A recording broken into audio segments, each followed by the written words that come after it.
કાવ્ય શૈલી, શૈલી એટલે ભાષા, સ્ટાઇલ, રીતિ, જે કાંઈ કહેવું છે એ. જ્યારે કોઈ કાવ્ય કે નાટક કે ગદ્ય પણ ચાલે, એ અસરકારક ક્યારે લાગે? કોઈ બોલે એ અસરકારક ક્યારે લાગે? જ્યારે એની ભાષા હૃદયસ્પર્શી હોય, જ્યારે એની ભાષા સરળ હોય.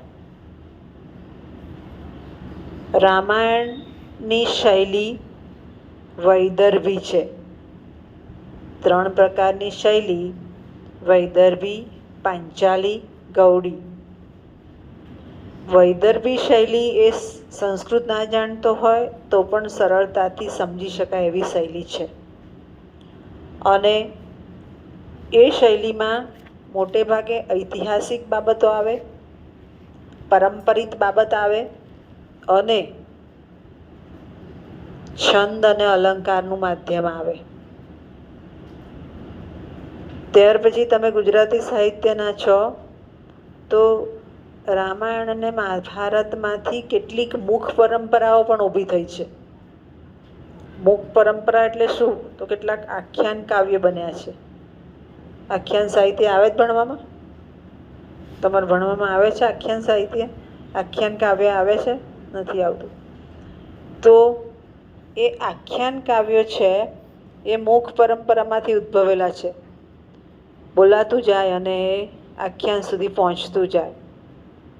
અને એમાં છંદોબદ્ધ રચના હોય એટલે મુખ પરંપરાથી આગળ જાય અને આખ્યાનમાં સ્વરૂપ લે.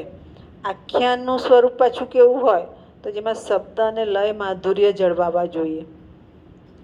શબ્દ અને લય માધુર્ય જળવાતા નથી તો વળી પાછી એ ભાષાની શૈલીની અસરકારકતા ઊભી થતી નથી.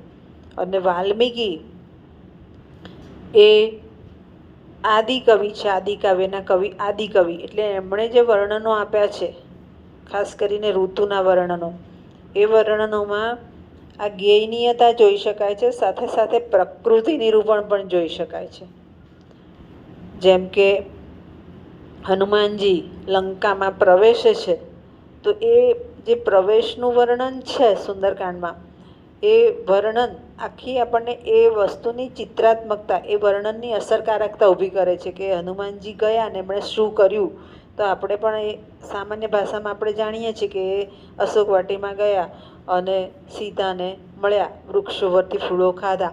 એ વર્ણન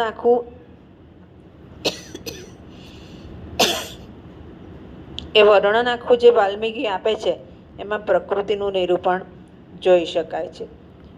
આ એક કવિત્વ દ્રષ્ટિ હોવી જોઈએ. દરેક વ્યક્તિ પ્રકૃતિના તત્વો, ઉપમા અલંકાર, છંદોબદ્ધ રચના નથી આપી શકતા. કેટલાક કર્તાઓ જ આપી શકે છે. એટલે કવિત્વ શક્તિ જ્યારે એનામાં હોય ત્યારે આ બાબતો જોવા મળે. અને આ કવિત્વ શક્તિ ક્યારે આવે? તો એનામાં ધીરજ હોય. જે વર્ણન જુએ છે એ વર્ણનને પોતે આત્મસાત કરે છે. આત્મસાત કર્યા પછી એ કલમે કંડારે છે. કલમે કંડારી અને પછી એ આપણી પાસે મૂકે છે. એટલે ધીરજ સાથેનું જે વર્ણન આવે છે એમાં કવિત્વ શક્તિ જોઈ શકાય છે કે જેથી અર્થસભર જે દ્રશ્ય છે એ અર્થસભર દ્રશ્ય આવી શકે છે.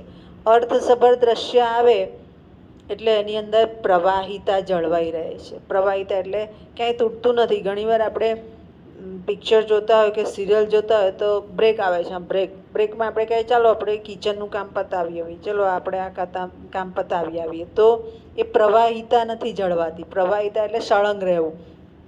કથાનક હોય એ સળંગ ક્યારે આપી શકે? જ્યારે એ કર્તામાં એની એ શક્તિ હોય ત્યારે. નહીંતર વિક્ષેપ ઊભો થાય છે. અને એનાથી જ એની આખા કાવ્યની, એના નાટકની, એના ગદ્યની અને એ શૈલી દ્વારા એની પોતાની પણ રજૂઆત થઈ જતી હોય છે.